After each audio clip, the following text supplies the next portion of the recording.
All right, everyone. Welcome back to another episode of Bell Curve. Before we jump in, quick disclaimer. The views expressed by my co-host today are their personal views, and they do not represent the views of any organization with which the co-hosts are associated with. Nothing in the episode is construed or relied upon as financial, technical, tax, legal, or other advice. You know the deal. Now, let's jump into the episode. All right, everyone, welcome back to another episode of Bell Curve. For this one, you've got Mike and Myles. Myles, we're doing a little solo episode, just the two of us here. Love it. And, I think the week's news makes it very appropriate. We've taken a little, we've readjusted our plans for the last two episodes of the season. It's like that old saying, right? If you want to make God laugh, just tell him your plans. And this week we had there was a big announcement, right? Everyone's very focused on Base, which is the new layer 2 that Coinbase launched. From the beginning of the season, you and I have been very interested in kind of this idea that both Ethereum and Cosmos are kind of on a collision course, right? And that ultimately they're trying to solve the same problem just from two very different starting points.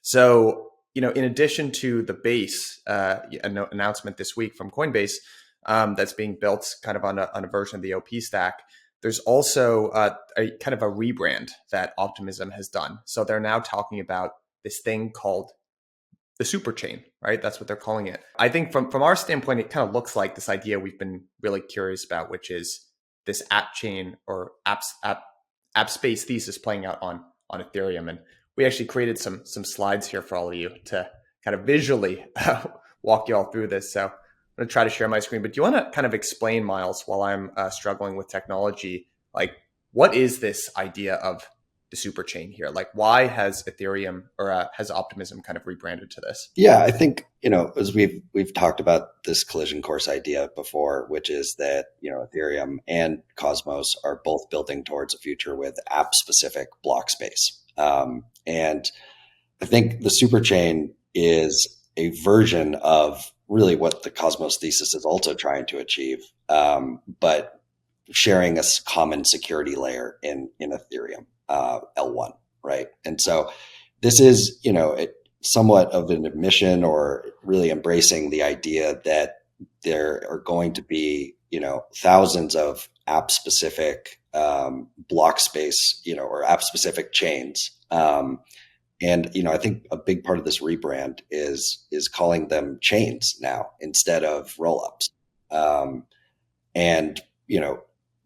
But doing so in a secure, Ethereum first way. If we just look at the language here, right? So we have Superchain is a horizontally scalable network of chains that share security, a communication layer, and an open source development stack.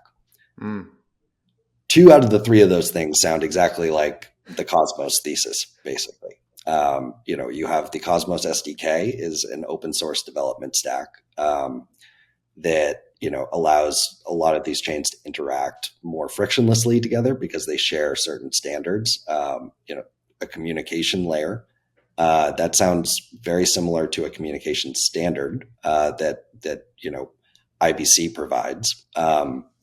The communication layer could also refer to really the original thesis of the Cosmos hub, which was to be really a messaging hub so that each chain doesn't need to maintain point-to-point connections. So you could see, the Optimism bridge serving as, somewhat of either like a communication standard or a communication hub between all of these, app-specific OP chains. The only big difference here is that the OP chains are secured at the end of the day by Ethereum. There's one final source of truth that all the OP chains share, which is the what is actually posted to Ethereum L1, and that's the big difference here, right? Is that in the Cosmos version of this thesis, every chain has its own final source of truth. And you rely on kind of, I guess, the credibility of each chain, to believe that final source of truth, which enables IBC, right, to work. And so I think, there's a lot of parallels to draw here. I think it's really worth paying attention to the language that they're using, because it is a big change, I think. And, I don't think Base itself, we can get into it later, represents, the app chain thesis playing out, because Base is still a general purpose, L2. But we're starting to see, the broader vision here, which is, thousands of these like app specific chains that, are sharing the same stack, share the same communication standards, and interact with each other.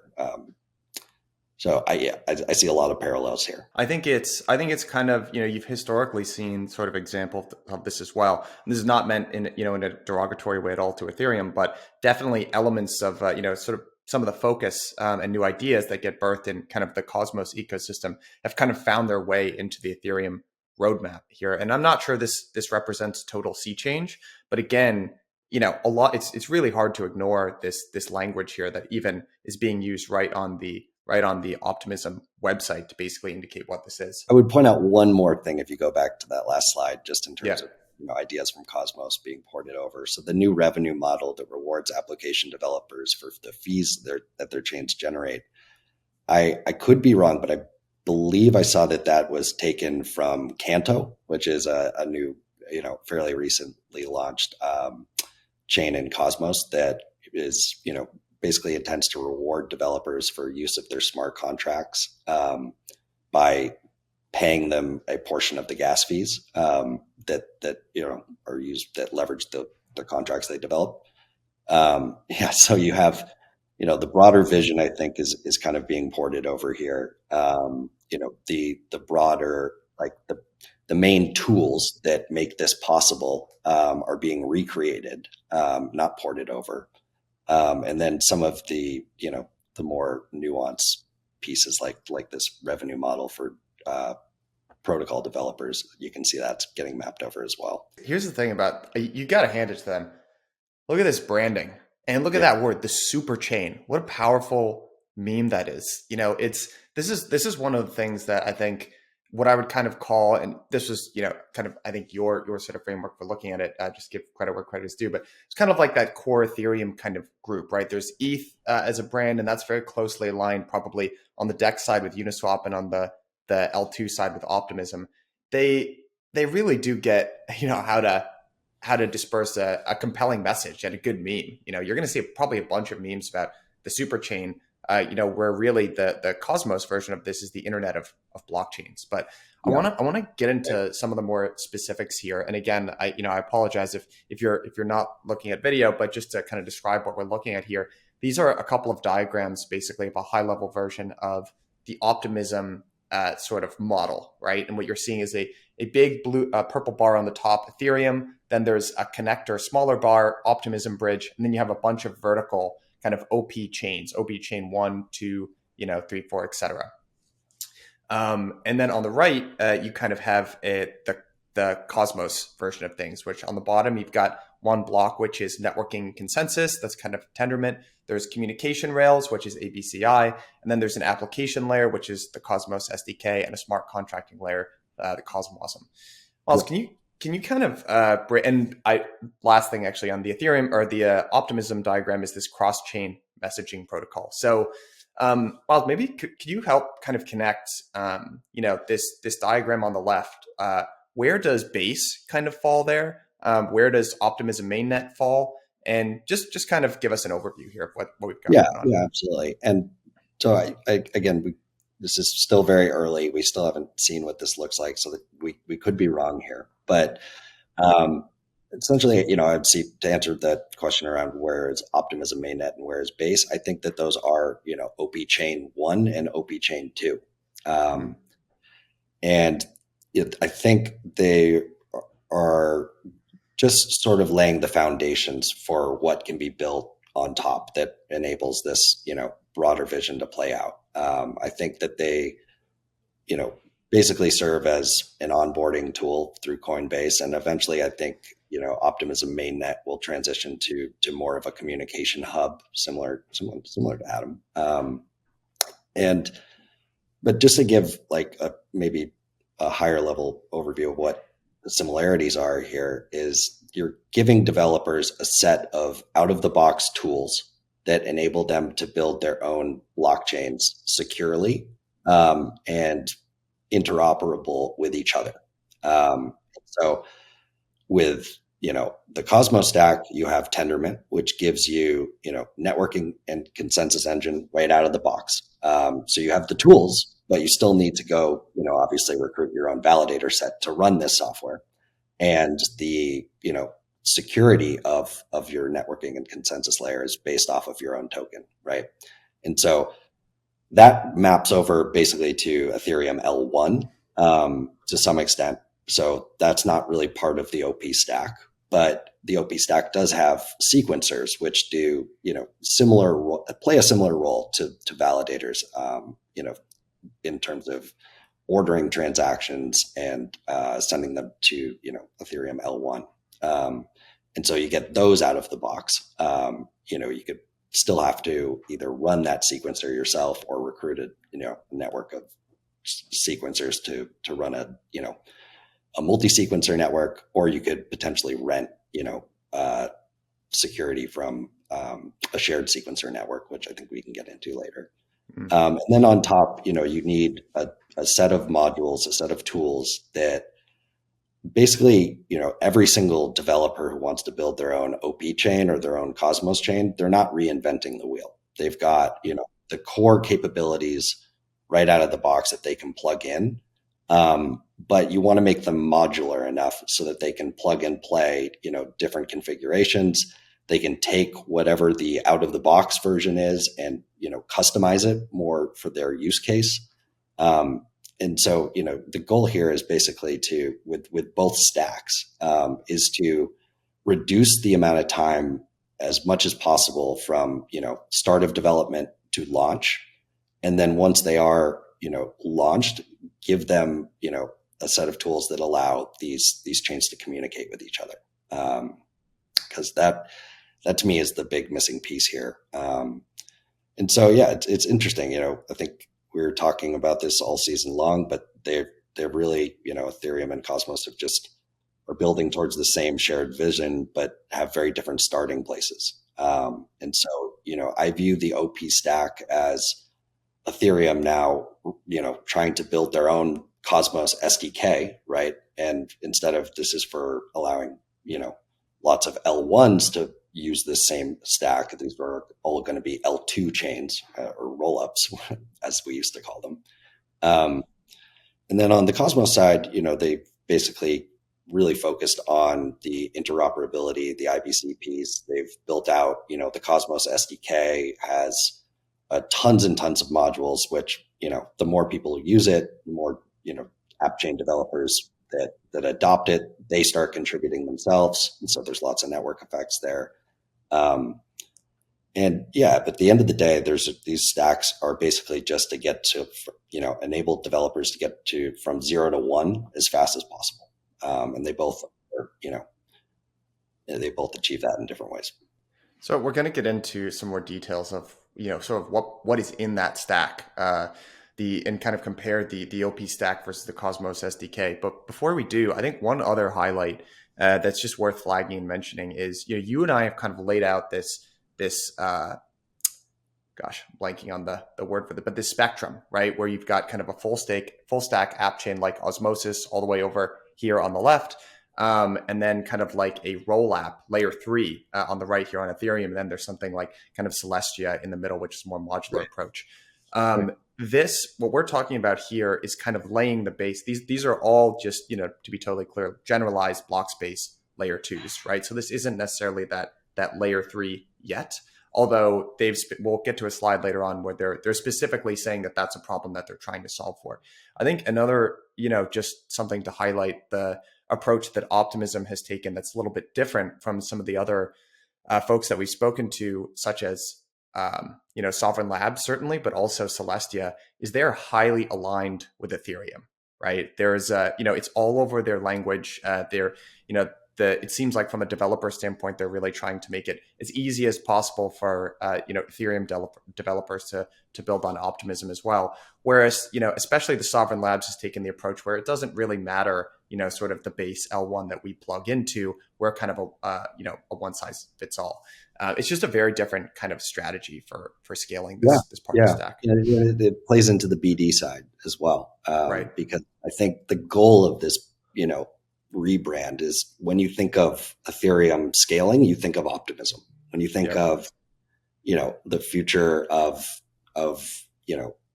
basically a multi-chain world, you're thinking of the Optimism stack, and you're thinking of all of these chains that share all the same qualities because they're using the stack. And I think Optimism has done this really well. Uniswap does it really well, in terms of aligning themselves. So when you think of Ethereum, you also think of them.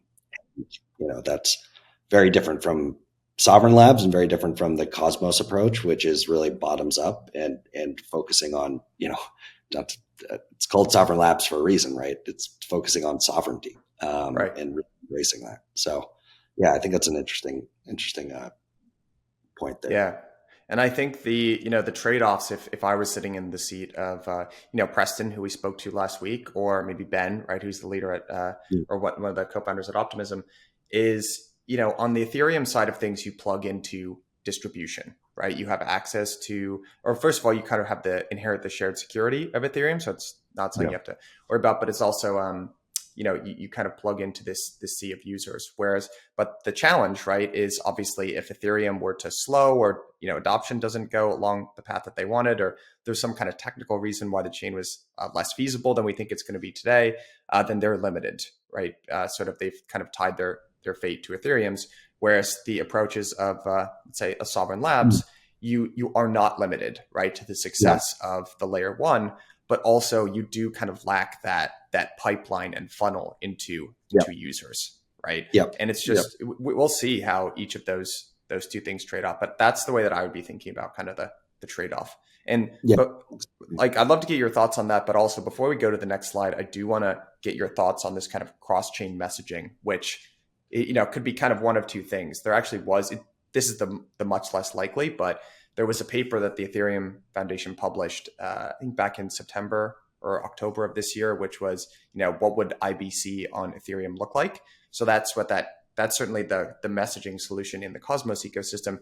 Much more likely, right? This is probably a shared set of sequencers. So can you just kind of comment on the distribution approach, and then let's just talk about what some of the trade-offs are of the sequencers? The communication side, the challenge right now with rollups is that for you to bridge from one rollup to another, or at least optimistic rollups, you need to.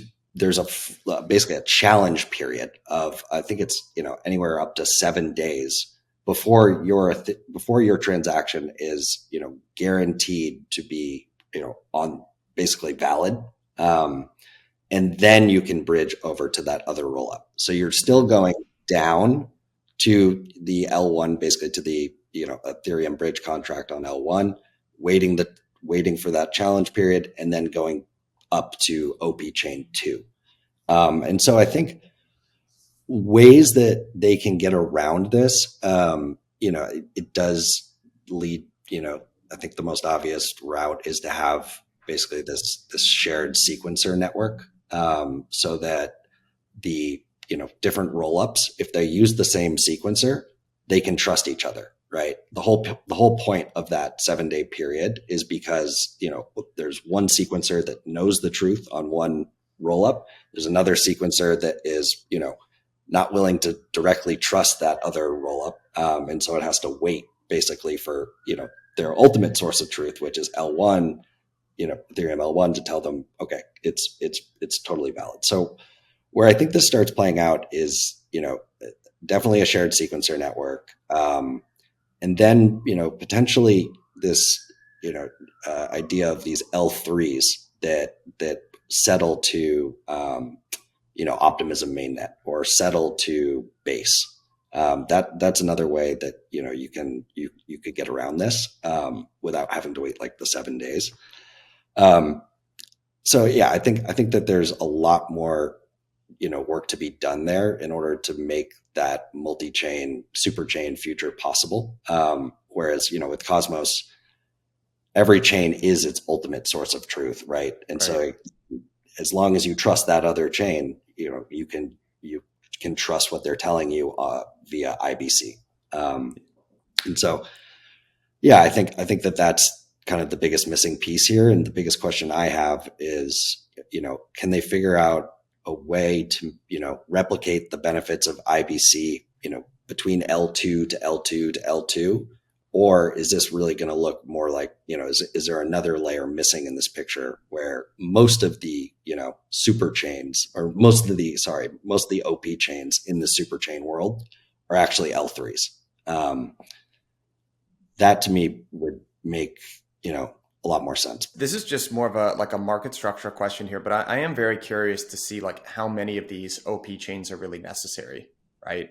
And it is, one question that I'm kind of asking myself. We haven't really got into base in general, but it'll be interesting to see who ends up attracting more of the kind of users and activity, right, between Optimism mainnet versus base, Yeah. because kind of what base has going for it, we talked about it kind of in detail on the roundup edition of Bell Curve that came out on Friday, was it has users, right? There's 108 million users that Coinbase can funnel into this Yep. chain, and frankly, 108 million is like an order of magnitude, larger than even the most successful. I mean, it's much larger even than Ethereum, right? So that level of users is unprecedented. The disadvantages that Base has is, I think the biggest one ultimately that it's going to have to overcome is, okay, there's some regulatory stuff, right? So in terms of flexibility, Coinbase is limited, right? They didn't launch with a token, right? They're not going to be monetizing MEV right off the bat. I think there's opportunity once they decentralize the sequencer set, but they can't do some of that stuff already. I think the other thing too is that even though Coinbase has, frankly, one of the best brands in crypto, it risks still being seen as like a corporate chain, right? As opposed to something like Optimism, which is kind of this retail grassroots, authentic to Ethereum kind of feeling. Also, it has a token. So I think, frankly, like watching where activity sort of flows in between just those two to begin with will be very interesting. And then to your earlier point, I'm very curious to see like how many of these, generalized kind of layer two spaces do we ultimately need, before we start like seeing a bunch of kind of layer threes. I totally agree. I think the role of these general purpose, or let's just call it Optimism mainnet and base, will shift over time. And the reason I say that is because I think, general purpose L2s are not all that different than general purpose L1s.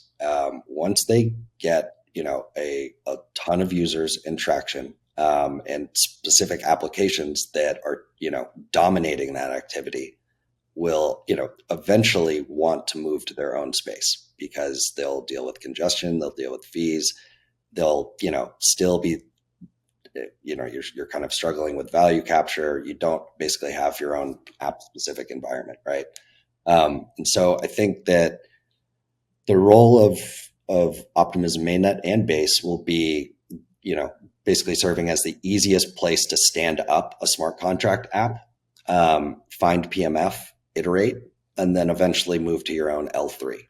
Now, the pace of that really depends on just how fast they can make, some of this friction of living on your own L3, mainly the cross-chain messaging friction, how fast they can solve that. But I do think that, it's Optimism and Base will serve as onboarding tools for users and easy launch opportunities for, new projects. Yeah.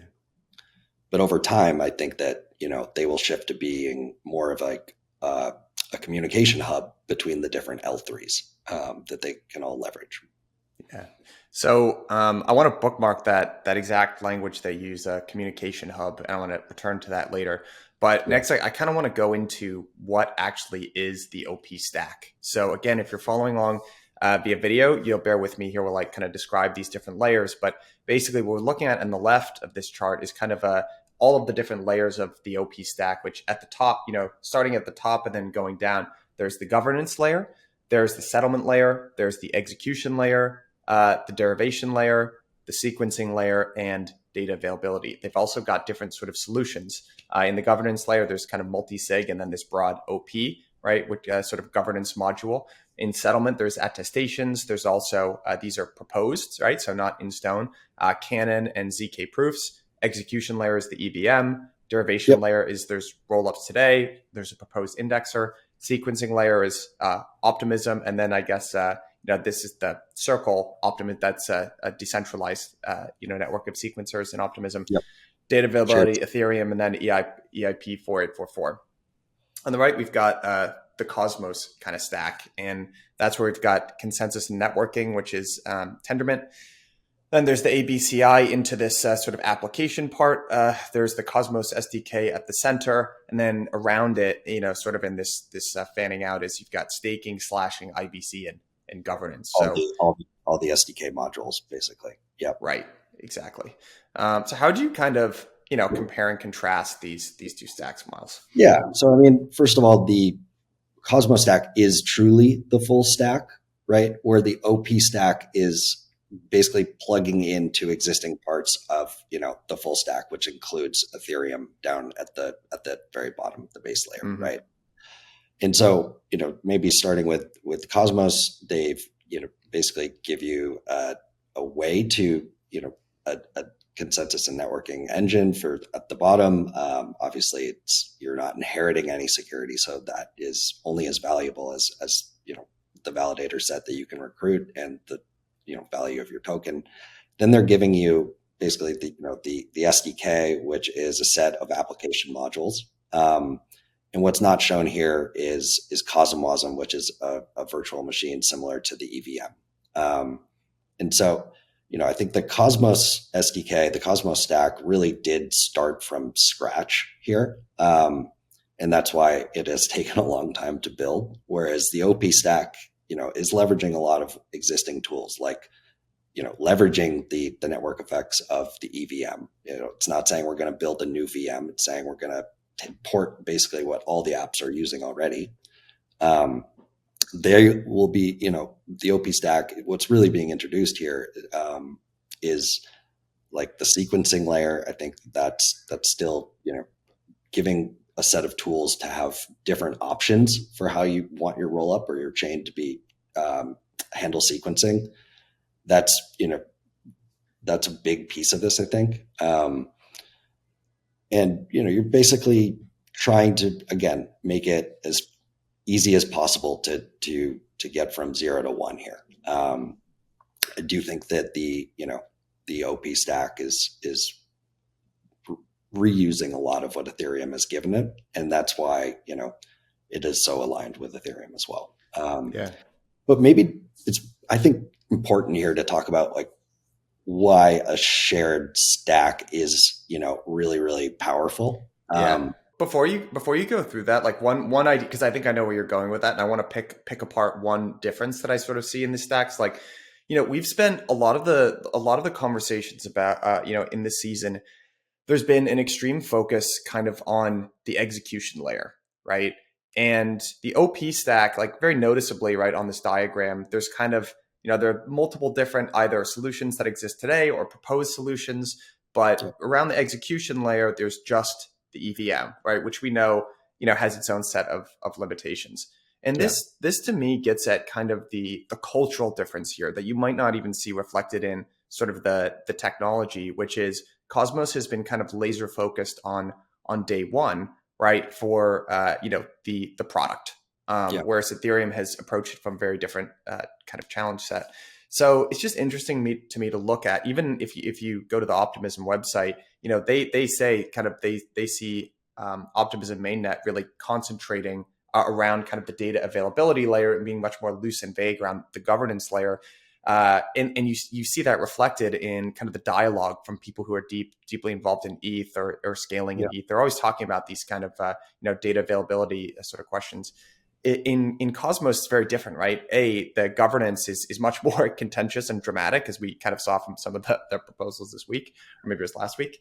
And then also like there's this extreme focus on the execution layer and highlighting why that's an important layer to focus on. So I just think it's important to, again, kind of on this idea of the collision course, there still are cultural differences, even though they're kind of Yeah, merging. no, I agree with that. And I think it does get into, kind of the OP stack, I think is extremely powerful for scaling.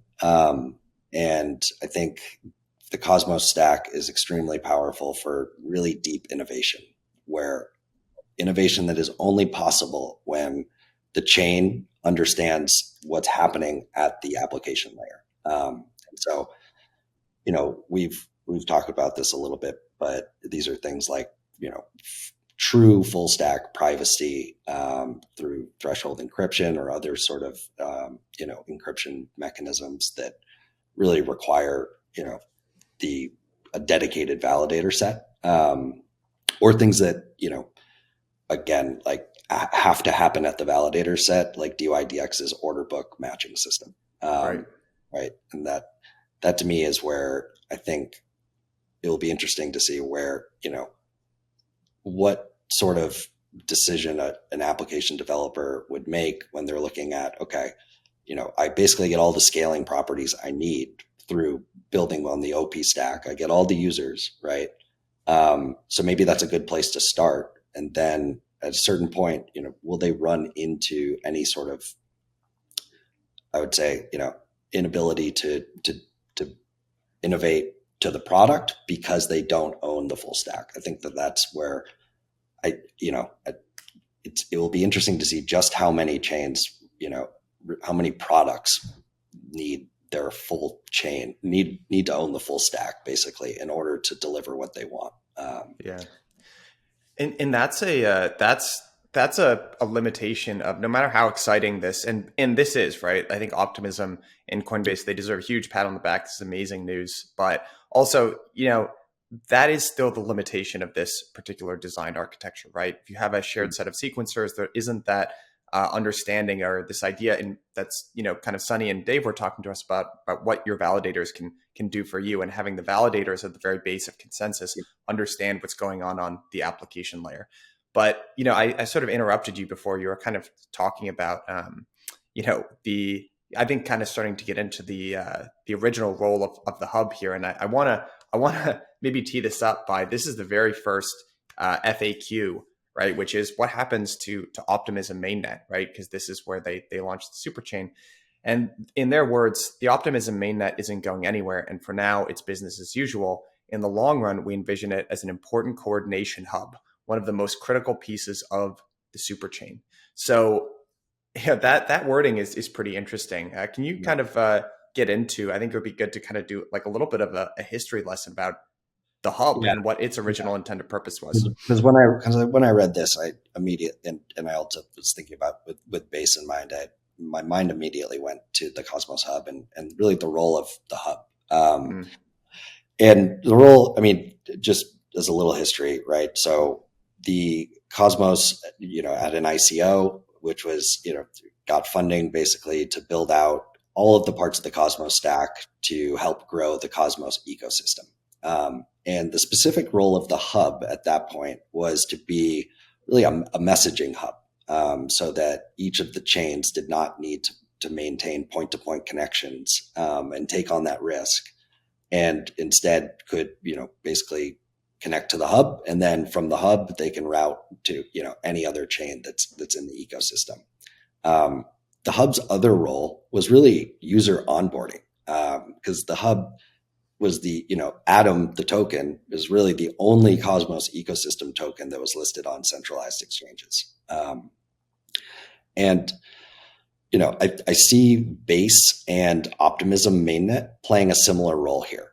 You have Base, which is going to facilitate onboarding. And then you have Optimism mainnet, which I think over time transitions from less of a hub, less of the home of all the applications and the majority of usage happening on Optimism mainnet, to being really how all these L3s built on top of using the OP stack can communicate more frictionlessly, rather than having to basically wait for the challenge periods on L1, et cetera, et cetera. And so, yeah, I think it is interesting because, OP, like Optimism, I think, is playing a similar role to the hub here.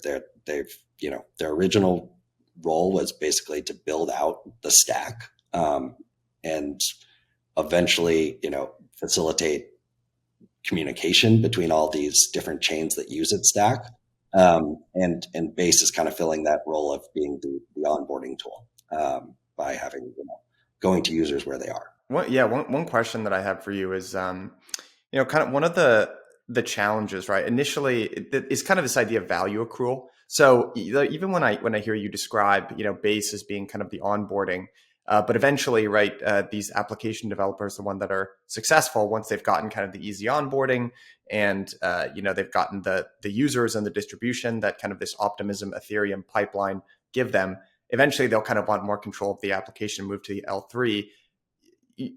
In a way, right, there's this kind of, it's kind of a rising tide lifts all boats, but there's also a little co-opetition going on in between, Optimism mainnet and Base. And you could almost see like a user journey, right, going right from Coinbase to Base and then to their own L3 and sort of skipping Optimism mainnet. And one of the challenges, right, for the hub or Atom in general, right, which is the ICO that they raised the funds in, is there's never much thought given to value accrual, right? That was always kind of the challenge for that. So, not that we really want to speculate on kind of token prices here, but can you kind of, dig into that a little bit further? Yeah. I think that, eventually you could see somewhat of a value accrual tension between apps on Optimism mainnet versus, launching their own L3 to get closer, more control of their block space, get basically, a closer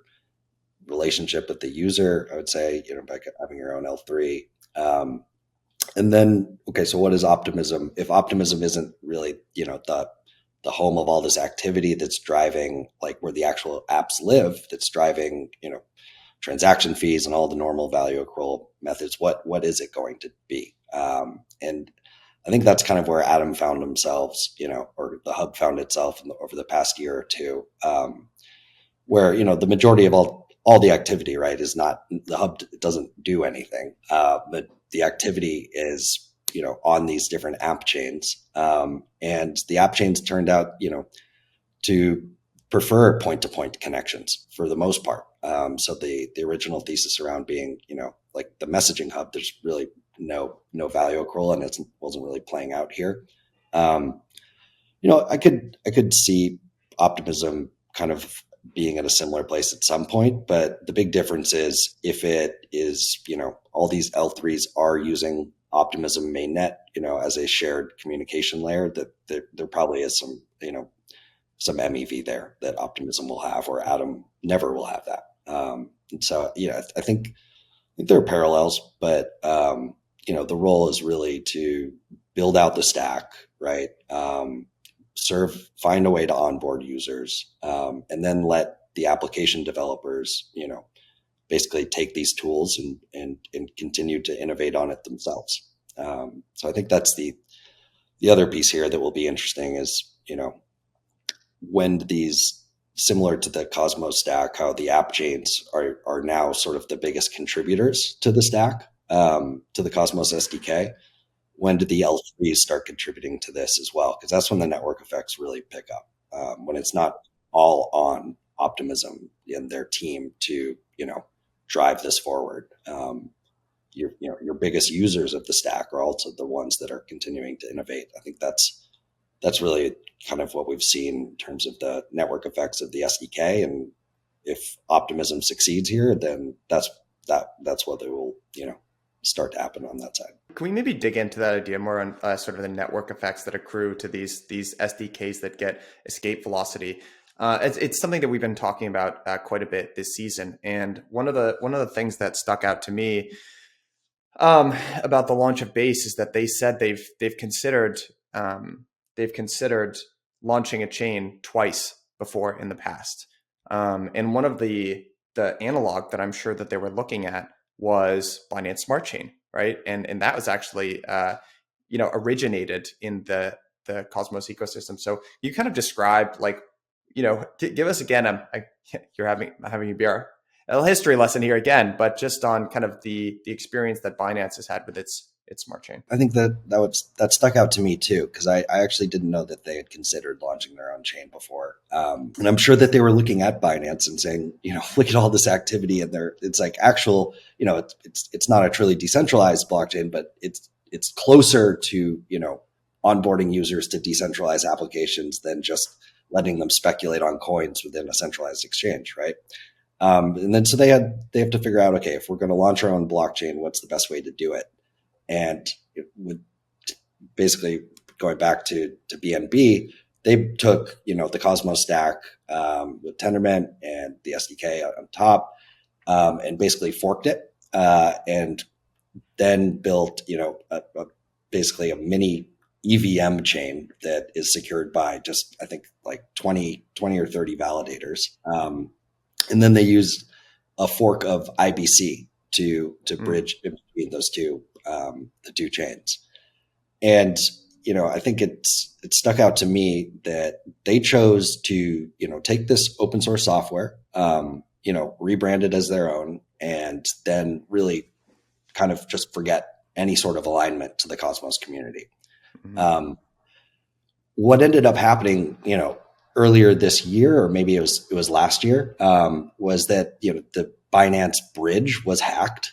And that's because that they were using an old version of IBC that had not been patched yet. And so what, you can kind of see some of the lessons that Coinbase has maybe taken from that, and to say, okay, let's definitely reuse existing software. Like we're going to fork Optimism essentially, but we're going to launch this in alignment with Optimism and its broader community. And that way you're almost, if you are saying we're going to, upgrade our base chain, in alignment with, any upgrades to the OP stack, you're essentially outsourcing, a lot of that maintenance and development that Binance clearly would have benefited from, because, you're guaranteed to be using like the latest version of whatever software of that stack that you've picked. And so I think that, they probably had looked at Cosmos chains before. They probably thought about, something that we haven't even thought of. But picking, Ethereum, so we have alignment with the broader community. That's very strategic. Then picking, a stack that's somewhat battle tested, but in Optimism, and building an alignment with them so that you're not, basically reinventing the wheel, building from scratch, and then kind of sitting out on your own island, hoping that none of the technology you forked from whatever the original launch was has broken or had bugs that you never identified. So yeah, I think it's really, really. I appreciate the strategy and appreciate that they've probably taken some lessons from BNB, but are building definitely a better version of it that's more aligned with the community. Yeah, it's an important point to highlight, I think, because we've sort of been talking about the network effects that accrue to an SDK in one very specific sense, but there's also this kind of crowdsourcing upgrades sense that's very important to yeah, I'd say it's that it's sharing a communication standard. That's an incredibly powerful network effect, and we'll see just how that plays out. But yeah, I think that's it. And maybe the other point is that once more and more developers start using this, right, they'll start contributing to the stack themselves. And so Coinbase is not only outsourcing maintenance and development of the stack to Optimism, the team, but hopefully at some point it will be Optimism's team, as well as these, app specific rollups teams that are leveraging the stack and improving it. Yeah. By the way, I think, even just thinking about this right now, it is interesting that Binance Smart Chain, for whatever reason, right, kind of inherited the brand of its kind of corporate overlord, right, in the sense that when I kind of think about this idea of crypto being a 24/7 global casino, Binance is the embodiment of that, right? And so is Binance Smart Chain, right? Like most of the, a lot of the, I'm not sure, to be honest. It's probably one of the corners I know least about crypto, but I know it actually has a lot of users and organic usage, and it's really just speculating on kind of meme projects overall. So it'll be interesting to see if that happens similarly with Coinbase, and Base the chain inherits the brand of Coinbase. And it's unclear to me what exactly that will be within a Web3 kind of context. And I'm I think not again, sure. yeah, the big difference again, I think, BNB has its own ecosystem Right. of apps, and most of them are also forks of existing, Ethereum apps like Compound and Uniswap V2. I Mm, think Base, again, just similar to the way that they've aligned with Optimism to build this, they're going to be, I think, pulling in the blue chip applications. I don't think you're going to see, a lot of. I think you'll have some Coinbase products, like CBETH will launch there, and I'm sure they have many more in mind. But I do think it's not going to be a bunch of new names in terms of the leading applications on Base. Whereas with BNB, it's Pancake Swap, it's not Uniswap, right? So I think that will be a big difference as well. Maybe we can, start to wind down here just by talking about, what is left to build, right? So they've, Optimism has kind of outlined this new thesis of the superchain, Yep. but it's still very early days, as you pointed out earlier in this discussion. So for those of you who are following along via video, we're kind of looking at what is still needed to, to formalize this vision. And, they've got 6 things. So one is withdrawal claims, or withdrawal claims rely on a trusted set of chain attesters. 2, cross-chain transactions are slow because they require waiting a challenge period. 3, cross-chain transactions are async, breaking the ability to perform atomic cross-chain transactions like flash loans. 4, Yep. posting transactions to the superchain is not scalable because the transaction data must be submitted to the layer 1, which has limited capacity. 5, there are no easy frameworks for building scalable dApps, which utilize many OP chains. And 6, there's no easy wallet for managing assets and dApps across many OP chains. So what kind of sticks out at you, I guess, from Yeah, those? I think this is, again, what sticks out to me is that these are a lot of the same problems that Cosmos has been focusing on, because it's saying, okay, we have this, network of chains now. It's no longer everything living in one place. What needs to be built in terms of infrastructure to make those products the best versions of themselves? And I think it has a lot to do with, first, can you enable fast bridging between them? So not full interoperability, but not 7-day waiting periods, right? Right. And then second is, okay, how do you recreate, or something as close to recreating, the composability that Yearn Finance has with Compound, because they live in the same execution environment. And so that's when you start to get into, okay, when can we make contract calls on another chain, which is where IBC has evolved to now, from just transfers to actually controlling accounts on other chains. And I think that they're going to get there eventually. That's where they're kind of talking about at number 3, right? You can't basically have a flash loan type thing, that's leveraging a contract on one chain to use another application on another, because they don't trust each other, basically. Yeah. And so, yeah, they're building towards, they're now, okay, we've embraced this app chain vision, and now they're, I think, solving for a lot of the same problems that we've seen IBC start to address. Yeah. What's funny, actually, this reminds me of a little bit is, or, one of the things that jumps out is, it seems, funnily enough, like Cosmos and Ethereum align a lot on kind of their roadmap, but they also sort of align on the design trade-offs that they've chosen. With the big difference being that there will always be more optionality and flexibility in terms of your apps in Cosmos when you control like do a full sovereign full stack app chain. But in general, like the Superchain is kind of just another shift towards having the same sort of vision. If you look at something like Solana, I think this creates a little bit of positioning opportunity for them because they are still trying to do this all on one layer. And one of the big advantages there is you can do these sorts of atomic transactions, and composability just works a lot better and with much less friction. So it's just interesting, and frankly, like I think I don't know what kind of use cases are enabled, outside of flash loans, by being able to do things atomically or not asynchronously, but it is curious to just see that. Yeah, I agree. I think the value of synchronous composability versus async composability is still very TBD, and I think that's because we have not seen the infra that enables like really effective async composability. Interchain accounts again for via IBC will be the first version of this. Mm-hmm.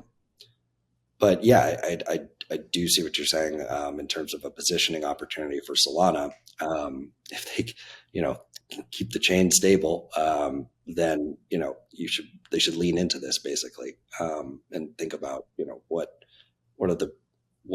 can we basically build on Solana that because everything's living in the same place is not possible on Ethereum or Cosmos, if this is where Ethereum is going. So let me ask you this, I guess just to really, dig into this idea of Cosmos and Ethereum being on similar roadmaps. It seems to me an idea that we've, talked about earlier in this episode, but also on the season, that the Ethereum roadmap kind of continues to borrow some of the best ideas that come out of Cosmos, right? Whether it's kind of, I think, lazy ledger, you could probably draw a pretty straight line in between the announcement of that white paper in 2019 and this new kind of roadmap, the Superchain being the last demonstrable data point of ideas that originated in the Cosmos ecosystem. Potentially communication hubs as well, right? Like right. The role right. of Optimism mainnet changing Yeah. to be a communication hub, similar to like what we've seen, Atom's kind of role as in Cosmos. Yeah, totally agree. Yeah. What does that look like in reverse? Why haven't we seen some of the ideas or the proofs or whatever it is that is being kind of pioneered in ETH land kind of flow the other way into the Cosmos ecosystem or into the Cosmos ecosystem? Because, what I think the challenge there looks like, to me, and now having thought a little bit about it, right, for the season is there isn't that, kind of a subset of users, right? There isn't that, unique shared security. There are competing models for how security might work. But I think that the bottom part of the stack, which has not been the focus of Cosmos for a long time, there's still a lot of work to be done there. And I'm just curious why, the Ethereum solution hasn't flowed back into Cosmos. And I'm curious, like, how you think shared security is going to work in a Cosmos world.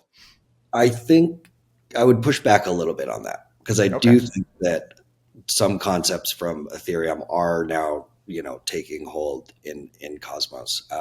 So the one that I would say is probably like less, has been less impactful has been the EVM coming to Cosmos. And so many chains in Cosmos, use an EVM instead of Cosmosm, and, don't really leverage the capabilities of the Cosmos SDK all that much, for their applications.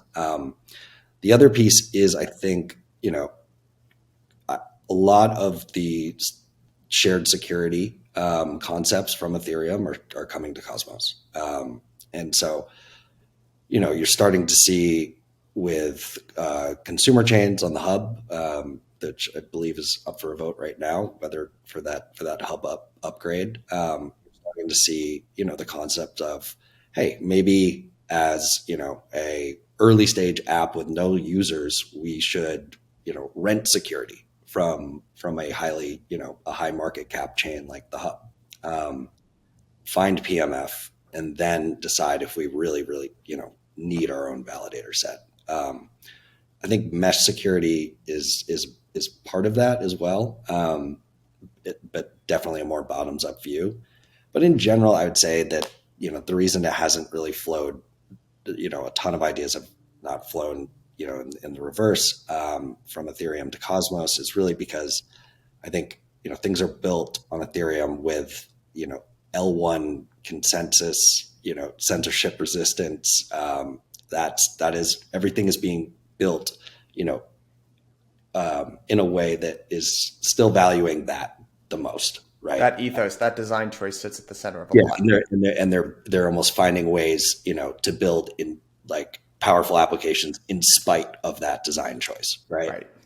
Whereas with Cosmos, it's saying, we're going to build, it's as the best applications we possibly can, and then the architecture will, be based off of what enables that product to be built. And I think now they're seeing, okay, we can build amazing products, but it's not a good situation if, there's more TVL on your chain than the market cap of your token, right? That leads to very dangerous situations. And so they're saying, okay, if we're going to actually scale this to hundreds and, thousands of app chains, we need to figure out a shared security method. And that's going to be a combination of ICS and mesh security. And I could even see EigenLayer coming over and having like, E3 staking as a portion of Cosmos, security for these app chains. So I think, you could see a world with app chains that are secured by a combination of their native staking token, closely aligned other chains through mesh security. Maybe they're also renting from the hub, and maybe they're also, secured by some restaked ETH, right? Very non-correlated asset. And yeah, I would say that that's the one piece where I do think, it is flowing in that direction whereas, Cosmos is looking at starting to see the benefits of shared security. Yeah, absolutely.